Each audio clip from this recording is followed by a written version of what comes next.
Madame Louise Plante et Madame Paul Vermeau-Desroches nous parlent du travail des femmes en journalisme.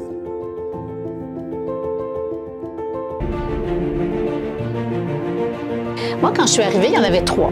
Il y avait Michel Roy, Doris Hamel et Ginette Gagnon. Et déjà, avec Ginette, ça avait comme on voyait une nouvelle génération arriver.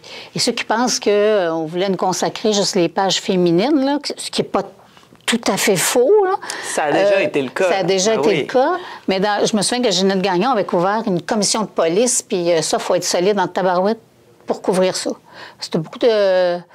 On va le dire, d'intimidation. Il faut vraiment que le journaliste soit sûr de lui puis capable de faire face à toutes sortes de personnes qui ne seront pas contentes de ce que dans le journal le matin, parce que ça, c'est sur plusieurs jours. Alors ça, moi, je me rappelle de ça. Là. Quand je suis arrivée, il y avait ces 3 femmes-là. Puis moi, je suis rentrée, puis ensuite, ça s'est mis à s'accélérer. Vraiment, au Nouvelliste, il n'y avait pas d'obstacle à l'embauche des femmes. Je suis fière de le dire. Maintenant, aujourd'hui, moi, je suis fière de dire que la directrice générale des coops d'information est une femme, Geneviève Rossier.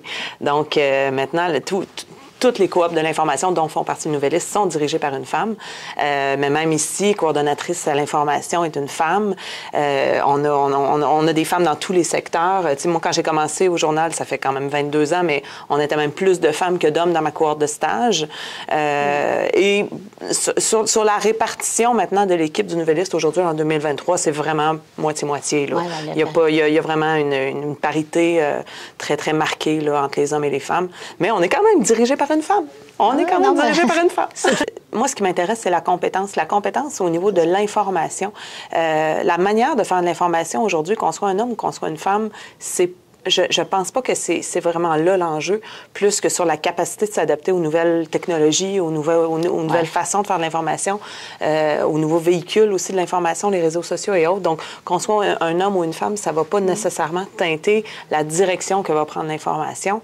Mais moi, je pense que le fait que les femmes journalistes soient arrivées, on a trouvé sûrement un auditoire féminin, peut-être plus intéressé à lire les journaux ou à écouter, parce qu'on parlait d'elles, ce qu'on faisait pas du tout avant. Là. Puis c'est ça, c'est pas juste en journaliste. Là. Il y a beaucoup de secteurs. Hein, tu sais, le secteur de la santé, on faisait des études sur les hommes, on n'en faisait pas sur les femmes. C'est fou.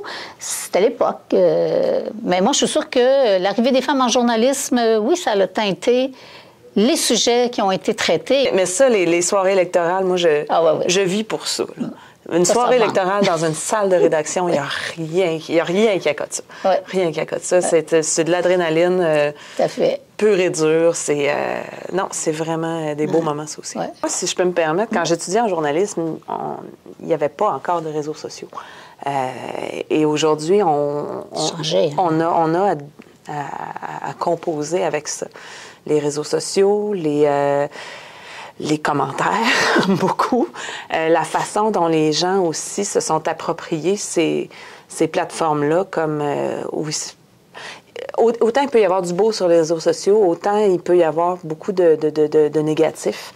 La pandémie n'a pas non plus aidé à ce que ça soit des outils intéressants.